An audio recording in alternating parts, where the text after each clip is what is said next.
Alors bonjour, je suis le pasteur Roger. Avant de commencer, je mets que nous prions ensemble. Père, nous prions et recommandons ces moments entre tes mains, que la gloire, l'honneur, la force, la puissance te reviennent dans le nom puissant de Jésus-Christ. Amen. Je voulais partager avec vous quelque chose qui est important. Et je pense que pour le moment, et comme je l'ai dit dans une vidéo que nous avons postée en anglais, je pense que le temps n'est pas au moment de faire de profit. Les gens qui veulent accumuler énormément de profits, relever le prix des denrées alimentaires et ainsi faire énormément de profits, commettent la plus grande erreur d'aller contre la pensée de Dieu, contre la sagesse générale.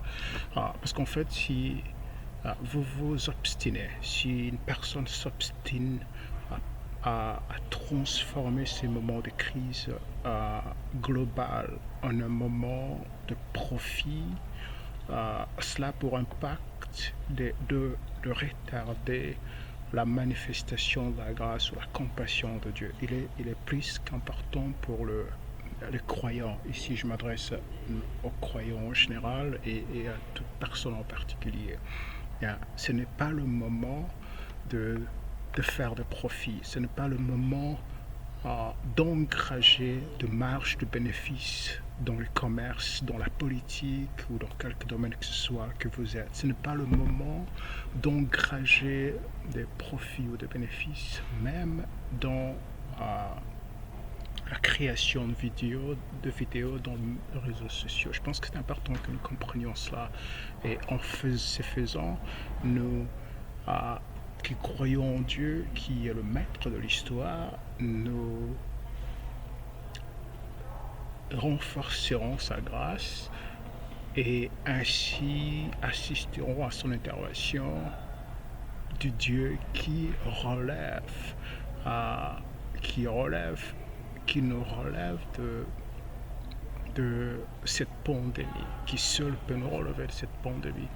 On a énormément de personnes qui prient et qui intercèdent, qui demandent à ce qu'on prie. Nous devons prier pour les corps médicaux, nous devons prier pour des personnes qui sont à l'avant-garde, nous devons prier pour énormément de personnes. Tout autant, nous devons aussi nous assurer qu'il est important de respecter le minimum d'hygiène qui est mis en place, à l'égard de la distance entre les personnes pour réduire le risque de transmission du virus. C'est extrêmement important. Et le point que je voudrais réellement insister, c'est que ne faisons pas de la crise du virus un moment de faire le bénéfice. Je vais en particulier parler des politiques dans le pays en développement, dans le pays en risque. Et je vais prendre l'exemple je vais parler à M. Kabila. Je dis, vous avez été au pouvoir, you have been in power for so long, and you and your people have been able to amass such a fortune, so much money, and then you have been able to control the electoral process and be able to set someone in power that secure your prosperity, your money, and your resources. So I think this is the time for you and your people around you with the billions of dollars you have gathered from the time you have been in power, and yet you still continue to gather to be able to share that money to the people. It's in a time of crisis. It's not a time for you to be able to push forward and try to control, to influence, but a time where, as a wise people, as a wise person, as you claim to be, as smart as you claim to be, it's a time for you to be able to drop in the money you have gathered from the people. It's a time where you can give to the people. It's a time where you can open your secret, a box, and bring billions of dollars you have kept and give to help the people. That's what I really think, that you will get this message and will move and try to act accordingly. Et à monsieur Félix, je dis que c'est pas Félix Chilombo, je dis que ce n'est pas le temps pour vous de renforcer votre influence, ce n'est pas le temps pour vous de relayer la corruption, ce n'est pas le temps pour vous de vous assurer que vous avez énormément de contrôle sur l'ensemble du pays en se servant de breakdown, des crackdowns du virus pour essayer d'avancer vos clients. Je pense que c'est le moment de dire un stop à la corruption, mais surtout de remettre au peuple ce que vous avez réussi à aller ramasser durant tout ce temps. C'est le temps de donner, c'est le temps de libérer, c'est le temps de la repentance. Et la repentance passe en ce moment-là à battant de retraite. Revenez et remettez au peuple ce qui lui revient de droit. Lui remettre l'argent, les millions que vous, de par le système que vous avez toléré, que vous avez mis en place, n'a cessé ou n'arrêté de lui voler. Je prie que Dieu agisse et préserve le Congo de cette prévision de millions de morts, comme l'a annoncé Antonio Guterres. Et, et le secrétaire général des Nations Unies, en l'annonçant, il doit certainement s'appuyer sur un certain nombre de données ou un certain nombre de stratégies. Parce qu'en fait, on a vu la Nations Unies impliquée dans énormément de scandales au Congo. Ils sont impliqués dans le scandale de la mort d'Aïda Katala et de son ami parce qu'ils ont cherché à cacher ces dossiers. On a vu les Nations Unies s'impliquer dans la manipulation électorale qui a amené Félix Tshisekedi au pouvoir.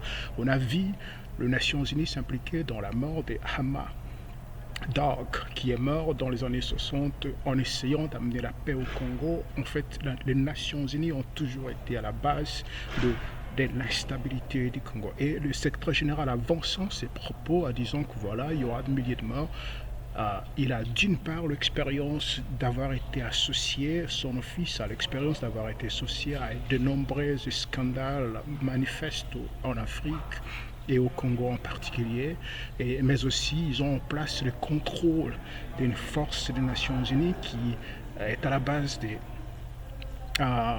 de morts au Congo, de violences, mais aussi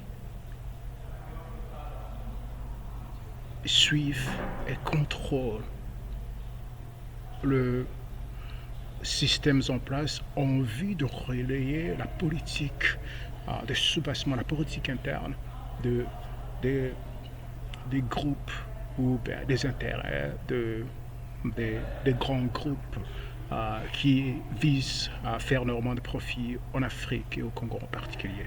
Donc, une fois de plus, mais c'est Tshisekedi, Tshilombo, ce n'est pas le moment pour vous de faire de profit, ce n'est pas le moment pour vous de manipuler, et vous et votre cohorte, ce n'est pas le moment pour vous de vous enrichir, mais revenir à la conscience et libérer ce qui a été arraché à ce peuple. Ainsi, je prie par le nom de Jésus que toute tendance, toute pensée visant à imposer ou à faire de ce moment de crise, ce moment de renforcer un pouvoir ou de consolider une emprise sur le peuple, que cette stratégie soit vouée à l'échec dans le nom de Jésus.